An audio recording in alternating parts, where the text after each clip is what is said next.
20 octobre 2011. Sirte, Libye. Le monde assiste, sous le choc, aux images brutales de la capture et de la mort de Mouammar Kadhafi. L'homme qui a dirigé la Libye d'une main de fer pendant 42 ans a été traqué et tué par des rebelles, avec le soutien aérien de l'OTAN. À l'époque, le récit officiel de l'Occident était simple: une intervention humanitaire pour sauver le peuple libyen d'un dictateur sanguinaire lors du printemps arabe. Mais, des années plus tard, la poussière est retombée et des documents révélés ont soulevé une question inconfortable que se posent de nombreux géopoliticiens. Kadhafi a-t-il été tué parce qu'il était un dictateur ou parce qu'il était devenu une menace directe pour le système financier mondial dominé par le dollar et le franc CFA?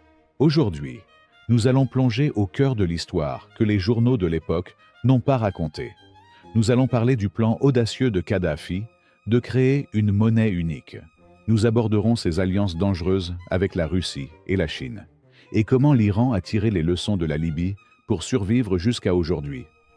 Si vous voulez comprendre le monde, restez avec moi. Ce n'est pas un court résumé, c'est l'explication complète dont vous avez besoin. Pour comprendre la chute, il faut d'abord comprendre la vision. Kadhafi n'était pas seulement le leader de la Libye, il se voyait comme le roi des rois de l'Afrique. Son grand projet était le dinar d'or. La Libye a accumulé l'une des plus grandes réserves d'or au monde pour un pays de sa taille, environ 144 tonnes. Le plan était aussi simple que révolutionnaire.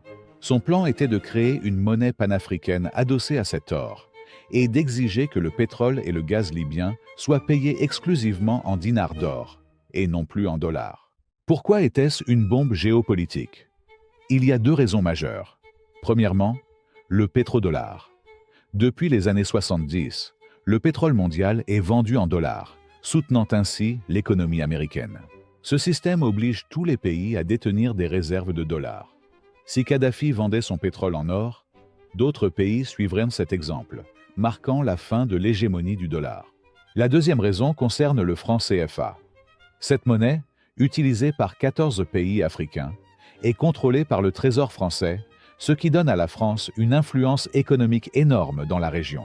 En 2016, des emails déclassifiés d'Hillary Clinton ont confirmé l'inquiétude des services français. Le projet de Kadhafi menaçait directement l'influence française en Afrique francophone. Paris et Washington ont réalisé que Kadhafi n'était pas seulement un leader excentrique. Il tentait d'imploser leur système financier. Mais ce n'était pas son seul péché. Passons maintenant au jeu avec l'Est.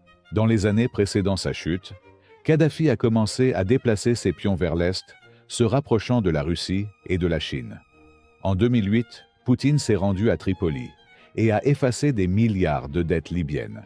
Pour la Chine, la Libye était un immense chantier. En 2011, environ 36 000 travailleurs chinois y construisaient des infrastructures. La Chine investissait massivement sans poser de questions sur les droits de l'homme. Le point de rupture est survenu lorsque Kadhafi a menacé de nationaliser le secteur pétrolier libyen, en retirant les contrats à des entreprises comme Total et BP pour les confier à des entreprises russes et chinoises. Kadhafi tentait d'aligner la Libye sur le bloc des BRICS, sortant ainsi de la sphère d'influence de l'OTAN. Ce fut la goutte d'eau qui a fait déborder le vase. Voyons maintenant la réalité de 2011.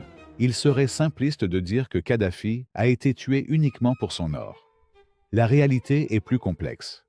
En février 2011, la vague du printemps arabe a atteint la Libye, déclenchant une véritable insurrection contre sa dictature. La France et le Royaume-Uni ont mené la pression à l'ONU.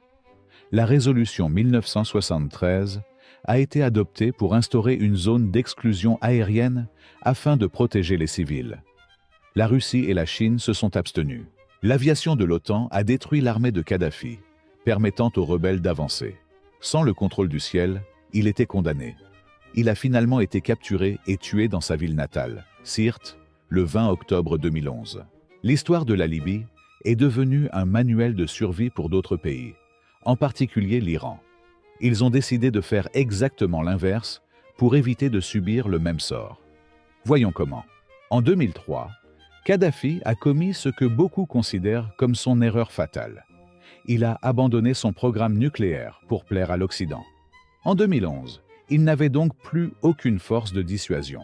À l'inverse, l'Iran maintient son programme nucléaire et s'est blindé diplomatiquement en rejoignant officiellement les BRICS et l'OCS. Attaquer l'Iran aujourd'hui, c'est se heurter au veto de la Chine et de la Russie. En résumé, dire que Kadhafi est mort uniquement pour son or est trop simple. Tout comme dire que c'était seulement parce qu'il était un dictateur. C'était un croisement brutal entre géopolitique et intérêts financiers. L'intervention de l'OTAN a protégé les intérêts occidentaux à court terme, mais elle a laissé la Libye dans un chaos absolu qui dure encore aujourd'hui. Une leçon amère pour le monde non occidental. Et vous, qu'en pensez-vous? Pensez-vous que l'Afrique serait une puissance indépendante aujourd'hui si le dinar d'or avait vu le jour? Laissez votre avis en commentaire et abonnez-vous. Merci et à bientôt.